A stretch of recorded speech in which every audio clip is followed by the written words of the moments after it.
तो दोस्तों, राधे राधे, जय श्री कृष्णा। आज मैं एक बेटी सुहाग गीत लेकर आई हूँ आप सबके बीच। आप सब सुनना, अच्छा लगे तो कमेंट बॉक्स में बताना ज़रूर दोस्तों, और सब्सक्राइब करना ना भूलना, ज़्यादा से ज़्यादा शेयर करना।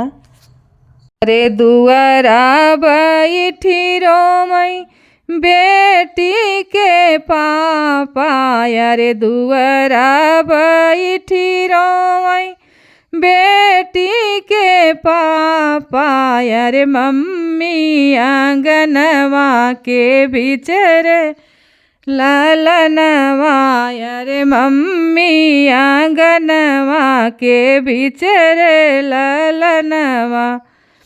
डोलिया पकड़ी रोवई बीरन भैया, अरे डोलिया पकड़ी रोवई बीरन भैया, अरे आजू बहिनी भैली पराई रे ललनवा, अरे आजू बहिनी भैली पराई रे ललनवा। जावऊ ना मोरे भैया मैया समझावऊ, अरे जावऊ ना मोरे भैया मैया समझावऊ, अरे पापा के लिहा तू संभाली रे ललनवा, अरे पापा के लिहा तू संभाली रे ललनवा।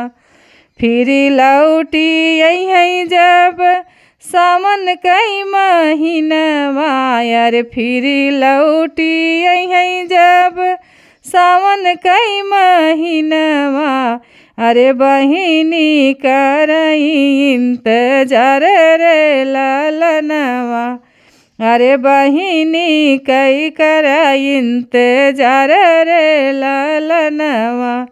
लिहले जन्म भैया दुनौ एक कोखिया, अरे लिहले जन्म भैया दुनौ एक कोखिया, अरे कैसन विधाता लिखे भागे रे ललनवा, अरे कैसन विधाता लिखे भागे रे ललनवा।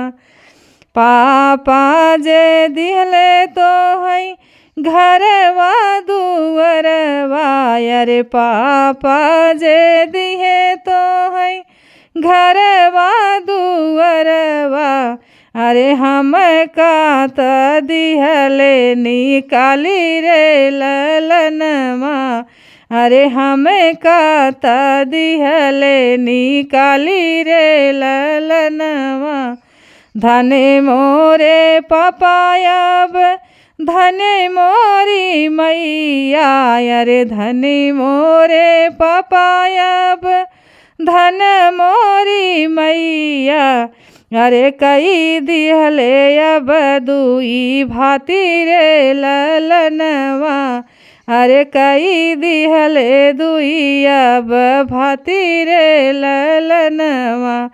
जही दिन ए भैया लिहली जनमवा हो, जही दिन ये भैया लिहली जनमवा, अरे वही दिन लिखल पराया रे ललनवा, अरे वही दिन लिखल पराई रे ललनवा।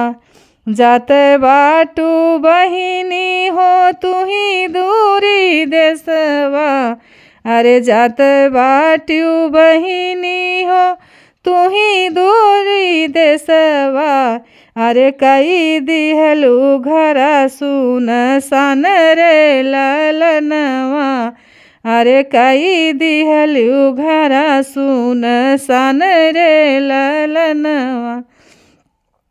तोहराई जोग पतहिया लाई आई है, तोहराई जोग पतहिया लाई आई है, अरे भरी जई है घरवा दुआर रे ललनवा, अरे भरी जई है घर अब दुआर रे ललनवा अरे भरी जई है घर अब दुआर रे ललनवा।